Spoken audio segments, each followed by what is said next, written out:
I always thought my neighborhood was normal. The kind of place where everyone knows your name, kids ride bikes freely, and neighbors wave at each other from across the street. I never thought I'd have a story worth telling. Until my neighbor became more than just a friendly face. I moved into this little cul-de-sac 3 years ago. My house was modest, nothing fancy, but it had a charm I loved. And right across the street lived Mr. Whitaker. From day one, he was strange, but in a harmless way. He always waved, sometimes too eagerly, and had this habit of appearing whenever I was outside, tending to my yard or taking out the trash.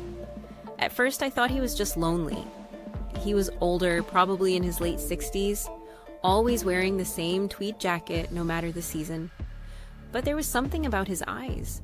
Sharp, almost too observant. He didn't just wave, though.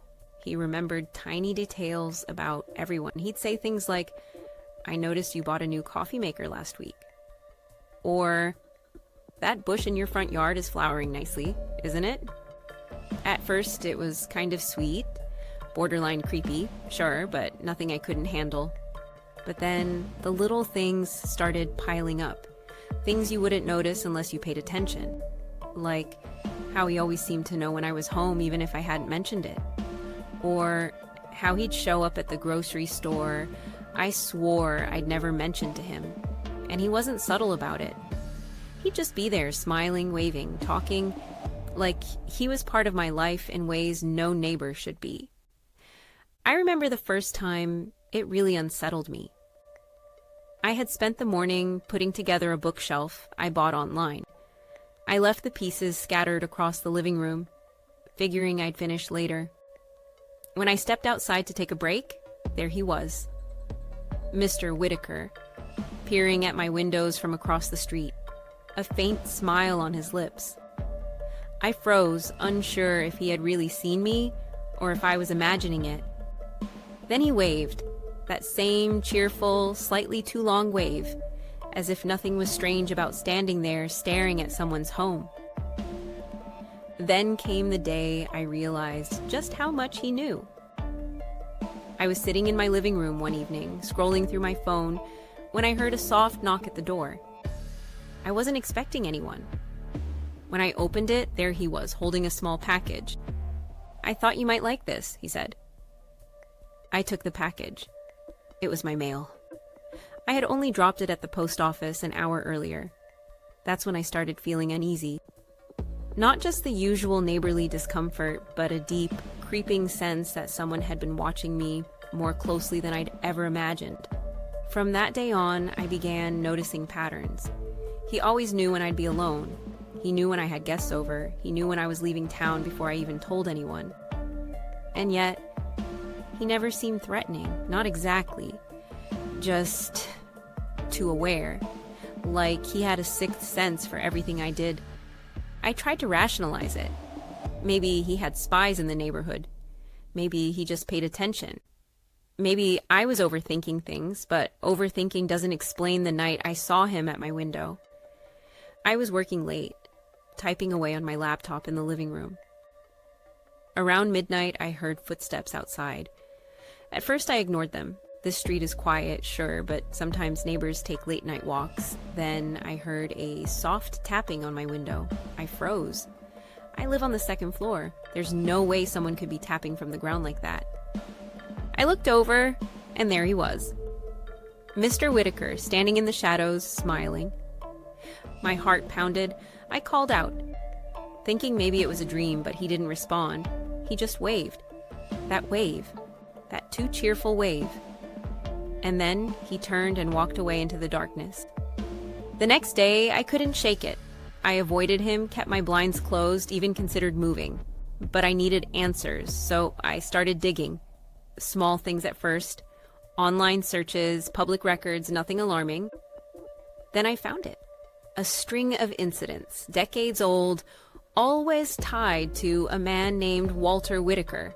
He had lived in every town within a 50-mile radius, always alone, always friendly, always watching.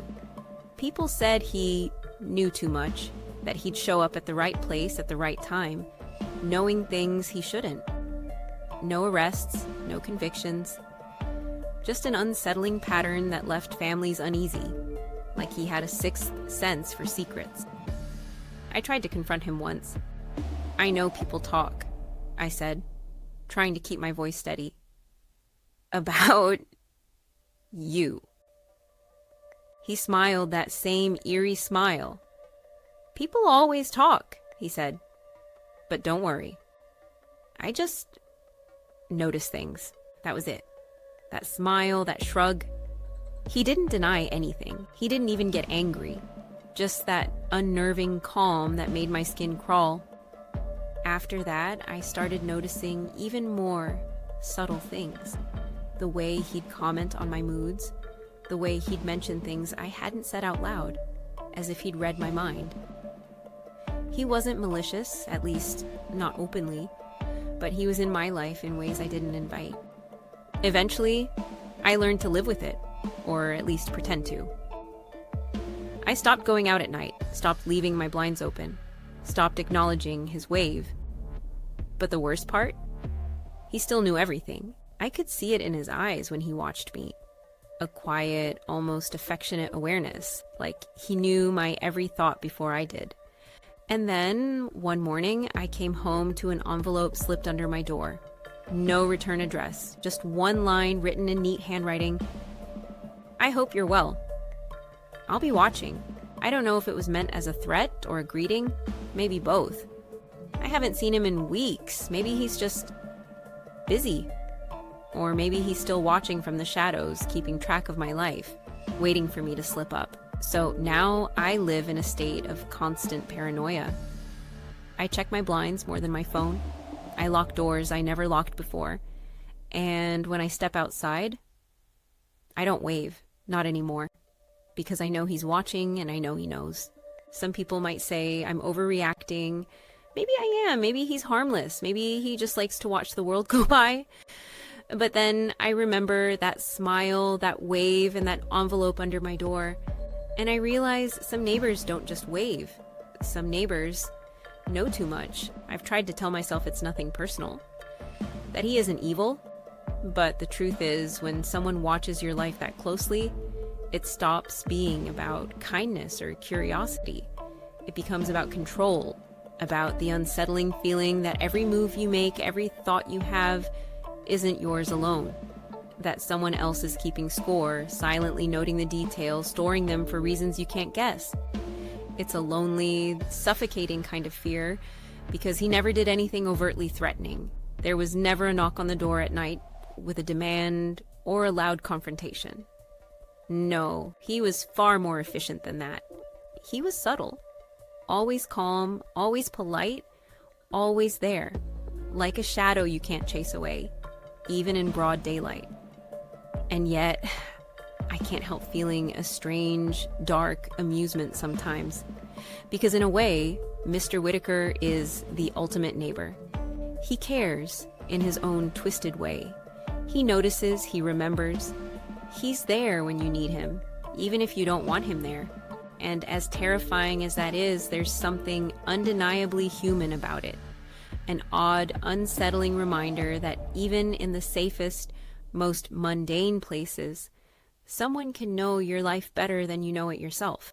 So if you ever have a neighbor who seems a little too friendly, a little too observant, be careful. Smile and wave, but don't let them in too deeply.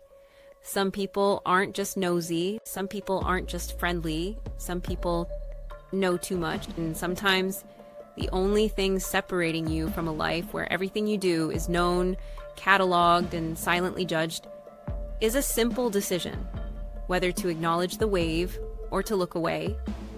I chose to look away, and I haven't waved since.